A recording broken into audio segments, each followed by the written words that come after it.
Hello friends, welcome in my channel SPG 999. This is Vikas with lecture 3 for Tally. और इस lecture में हम लोग मैनुअल अकाउंटिंग के कई टॉपिक्स देखने वाले हैं। इसमें से मेन टॉपिक हमारे पास है लेजर एंड ग्रुप्स। इसके अलावा हम लोग अकाउंटिंग वाउचर्स के बारे में भी समझने वाले हैं। किसी भी बिजनेस में यूज होने वाली हर एक एंटिटी अपने आप में एक अलग रिकॉर्ड रखती है, यानी हमें उसे अलग से रिकॉर्ड करना पड़ता है और उसी को हम लेजर कहते हैं। बही खाता जिसे हिंदी में कहा जाता है। मीन्स की कैश का एक अलग रजिस्टर होता है तो हम उसे कैश का लेजर कह सकते हैं। बैंक का रिकॉर्ड रखने के लिए एक अलग रजिस्टर बनता है या अलग रिकॉर्ड होता है, उसी को हम लोग बैंक का लेजर बोलते हैं। ऐसे अगर हम राम से परचेज करते हैं, श्याम से परचेज करते हैं, करण को बेचते हैं, जितनी भी एंटिटीज, पार्टी हो या कोई भी प्रोडक्ट हो, कोई एसेट हो, कुछ भी हम बिजनेस में यूज कर रहे हैं, किसी भी तरीके से एक्सपेंस है या इनकम है, मान लीजिए किसी को सैलरी दे रहे हैं या इलेक्ट्रिसिटी बिल दे रहे हैं, कुछ भी, तो हर एक चीज का एक अलग रिकॉर्ड रखा जाता है, उसी को हम लेजर कहते हैं। और इस तरीके से हमारे बिजनेस में बहुत सारी एंटिटीज, बहुत सारी चीजें यूज होती हैं। हर चीज का अलग अलग जब रिकॉर्ड बनाते हैं तो बहुत सारे लेजर्स हो जाते हैं। तो उन लेजर्स को आसानी से इजीली मैनेज करने के लिए हम उनकी ग्रुपिंग कर लेते हैं as per the nature, as per the behaviour. Similar nature के लेजर्स को हम कलेक्ट करके एक सिंगल ग्रुप बना देते हैं, तो उसी को हम लोग यहाँ पे लेजर्स का ग्रुप कहते हैं। जैसे यहाँ पे आप देख सकते हैं, मैंने बहुत सारे ग्रुप्स दिखाए हुए हैं लेजर के साथ। मान लीजिए राम एक कंपनी है जिससे आपने परचेज किया है, तो सन्ड्री क्रेडिटर या क्रेडिटर नाम का एक ग्रुप होगा। तो जितनी भी कंपनियां जिनसे आप परचेज करेंगे वो सब सन्ड्री क्रेडिटर ग्रुप में जाएंगी। और ऐसे ही जिसको आप सेल करेंगे वो सारे के सारे डेटर बनेंगे। जितने भी एक्सपेंसेस हैं वो सारे इनडायरेक्ट एक्सपेंस ग्रुप में जाते हैं। ये दो तरीके के एक्सपेंसेस होते हैं, मैं प्रीवियस लेक्चर में डिस्कस कर चुका हूँ, डायरेक्ट और इनडायरेक्ट। तो एक्चुअल में वो एक ग्रुप है। डायरेक्ट एक्सपेंस एक ग्रुप है, इनडायरेक्ट एक्सपेंस एक ग्रुप है। उनकी लिस्ट मैंने यहाँ पे दी हुई है। तो अगर आपने प्रीवियस लेक्चर नहीं देखा है तो आप एक बार उसको देख लीजिए, क्योंकि अभी हम मैनुअल अकाउंटिंग पढ़ रहे हैं तो ये सारे लेक्चर एक दूसरे से कनेक्टेड हैं। मैं यहाँ पे ये सारी चीज़ें रिकॉल कर रहा हूँ और एक लिस्ट भी मैंने यहाँ पे दी हुई है। मेन मेन जो हमारे पास लेजर्स होते हैं उनका अंडर ग्रुप क्या होता है। तो जब हम लोग टैली पे काम करेंगे तो ये सारे ग्रुप में इन सभी लेजर्स को क्रिएट करते टाइम पे रिकॉर्ड करेंगे। हम बताएंगे कि हम जो लेजर बना रहे हैं वो किस ग्रुप में जा रहा है। तो बोनस अगर हमने दिया है तो हमारे लिए इनडायरेक्ट एक्सपेंस हो जाता है। और अगर बोनस हमें कहीं से किसी तरीके से मिला है, इंटरेस्ट या ब्याज मिला हुआ है, तो वो हमारे लिए इनडायरेक्ट इनकम हो जाती है, बिजनेस के लिए इनडायरेक्ट इनकम हो जाती है। देखिए यहाँ पे जैसे लिखा हुआ है, कमीशन अगर हम दे रहे हैं तो हमारे लिए इनडायरेक्ट एक्सपेंस है, और कमीशन अगर रिसीव कर रहे हैं तो हमारे लिए वो इनडायरेक्ट इनकम है। तो ये लिस्ट आप ध्यान से समझ लीजिएगा और इसको नोट डाउन कर लीजिएगा, आपके काम आएगा ये आगे जब आप टैली पे काम कर रहे होंगे तो वहाँ पे। इसके बाद एक इम्पॉर्टेंट टॉपिक है अकाउंटिंग वाउचर का। जब भी आप कोई ट्रांजेक्शन करते हैं, ट्रांजेक्शन जब भी होता है, तो उसे हमें कहीं ना कहीं रिकॉर्ड करना होता है, लिखना होता है कि हाँ ये ट्रांजेक्शन हुआ है। तो एक एविडेंस के तौर पे एक पेपर पे या सिस्टम पे हम कर रहे हैं तो कोई एक पेज या कोई ऐसा प्लेस होता है जहाँ पे हम अपने उस ट्रांजेक्शन को रिकॉर्ड करते हैं। उसी प्लेस को, उसी पेज को हम लोग वाउचर कहते हैं। तो जैसे आप बैंक में जाते हैं तो पैसे अगर आपको विड्रॉल करने हैं तो आप विड्रॉल फॉर्म भरते हैं, पैसे आपको जमा करने हैं तो आप उसके लिए डिपॉजिट फॉर्म भरते हैं, आप कहीं अपनी फीस जमा करते हैं तो आप फीस जमा करने के बाद आपको एक रिसीप्ट दी जाती है। तो ये सारे एक तरह के वाउचर हैं। हर एक ट्रांजेक्शन को अलग अलग तरह के वाउचर में रिकॉर्ड किया जाता है। अब ये भी डिपेंड करता है कि ट्रांजेक्शन का नेचर क्या है, उसके हिसाब से वाउचर के टाइप डिफाइन होते हैं। जैसे फंडामेंटल वाउचर हमारे पास ये चार ही हैं, पेमेंट, रिसीव, कॉन्ट्रा और जर्नल। तो जब भी बिजनेस से किसी तरह की आउटगोइंग होती है, हम पेमेंट करते हैं किसी को, तो वो पेमेंट वाउचर में होता है। जब हम इनकमिंग होती है बिजनेस में, कुछ रिसीव कर रहे होते हैं तो रिसीव वाउचर में। और ऐसे ही जब ट्रांसफर करते हैं तो कॉन्ट्रा वाउचर में।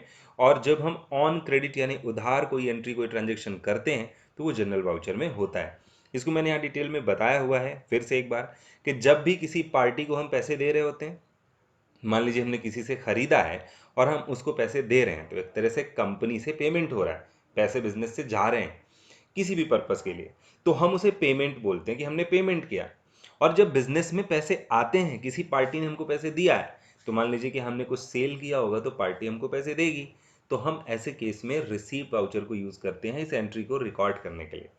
और जब हम पैसे बैंक में जमा करते हैं, अपना कैश बिजनेस का बैंक में जमा करते हैं, या फिर बिजनेस में पैसे निकालते हैं यानी बैंक से जब विड्रॉल करते हैं, या फिर हो सकता है कि एक बिजनेसमैन के कई अकाउंट हों अलग अलग बैंक में, तो एक बैंक अकाउंट से दूसरे बैंक अकाउंट में ट्रांसफर करते हैं, तो ये सारी एंट्रीज यानी bank to cash, cash to bank, या फिर एक बैंक से दूसरे बैंक में यानी बैंक टू बैंक, कि ये सारी एंट्रीज कॉन्ट्रा में जाती हैं, क्योंकि कॉन्ट्रा रिकॉर्ड करता है ट्रांसफर्स को।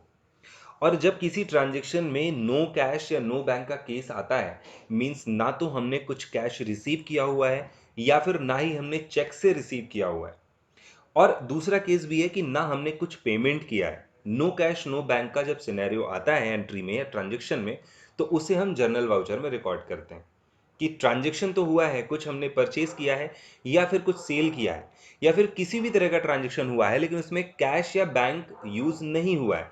बैंक का सेंस यहाँ पे चेक से है, क्योंकि चेक से भी पेमेंट या रिसीव होता है। तो जिस ट्रांजैक्शन में कैश और बैंक नहीं होता है बट फिर भी ट्रांजैक्शन होता है, तो हम उसको जर्नल वाउचर में रिकॉर्ड करते हैं, और यही हमारे पास फंडामेंटल वाउचर्स हैं। तो जब भी हम एंट्री करते हैं, तो एंट्री में दो पार्ट होते हैं, हमने डिस्कस किया था प्रीवियस लेक्चर में, डेबिट और क्रेडिट। उनको कैसे आइडेंटिफाई करना है वो भी हमने डिस्कस किया था। दो तरीके से, एक डायरेक्ट तरीका होता है एक थंब रूल के बेसिस पे, और दूसरा हमने कुछ गोल्डन रूल्स पढ़े थे अकाउंटिंग के, उसके बेसिस पे भी कर सकते हैं। यहाँ पे मैं एक बार वो चीज़ें फिर से रिकॉल कर रहा हूँ कि जब भी बिजनेस से पैसे जाते हैं यानी पेमेंट होता है, तो दो केस बनते हैं। हो सकता है हमने कैश में कुछ पेमेंट किया हो या फिर हमने चेक से पेमेंट किया हो। तो अगर हम कैश में पेमेंट करते हैं तो जिस कंपनी को हमने पैसे दिए हैं वो डेबिट साइड में जाती है, और जो हमने कैश दिया हुआ है वो क्रेडिट साइड में रिकॉर्ड करते हैं, और ये एंट्री पेमेंट वाउचर में जाएगी। ऐसे ही अगर हम किसी कंपनी को चेक पे करते हैं, चेक से पे कर रहे हैं, तो कंपनी का नाम डेबिट होगा, और टू में उस बैंक का नाम होगा जिस बैंक की चेक हमने दी है, यानी हमारा जिस बैंक में अकाउंट होगा। सेम इसकी जस्ट ऑपोजिट एंट्री होती है रिसीव की। जब हम कैश या चेक रिसीव करते हैं तो कंपनी क्रेडिट साइड में चली जाती है और कैश या फिर बैंक डेबिट साइड में आ जाता है। और जब हम ट्रांसफ़र की एंट्री करते हैं, यानी जब पैसे बैंक से निकालते हैं, तो कैश टू बैंक की एंट्री बनती है। जब बैंक में पैसे जमा करते हैं तो बैंक टू कैश की एंट्री बनती है। और जब एक बैंक से दूसरी बैंक में ट्रांसफ़र करते हैं, तो जिस बैंक में ट्रांसफ़र होता है वो डेबिट साइड में जाती है, और जिस बैंक से ट्रांसफ़र हो रहा होता है वो क्रेडिट साइड में जाती है। और ये सारी एंट्रीज ट्रांसफ़र की हैं जिन्हें हम कॉन्ट्रा वाउचर में रिकॉर्ड करते हैं। इसके अलावा लास्ट वाउचर हमारे पास ऑन क्रेडिट यानी उधार का है, जिसे हम जर्नल वाउचर में रिकॉर्ड करते हैं। जैसे मान लीजिए हमने कंप्यूटर खरीदा है उधार में, हो सकता है हम 2 दिन 10 दिन बाद पेमेंट करें, तो फिर जिस प्रोडक्ट को या एसेट को आपने खरीदा है वो डेबिट साइड में जाएगी, और जिस कंपनी से आपने खरीदा है वो क्रेडिट साइड में जाएगी। ऐसे मान लीजिए हमने कार खरीदा है, तो कंपनी, सॉरी, ये बेचा हुआ है हमने, तो कंपनी जो है वो डेबिट साइड में जाएगी और कार क्रेडिट साइड में चली जाएगी। तो जब भी हम खरीदते हैं तो जो चीज़ खरीद रहे हैं वो डेबिट साइड में, जिस कंपनी से खरीदा है वो क्रेडिट साइड में, और जब भी हम सेल करते हैं, बेचते हैं, तो जिसको बेचा है वो कंपनी डेबिट साइड में, और हमने जो बेचा है वो क्रेडिट साइड में।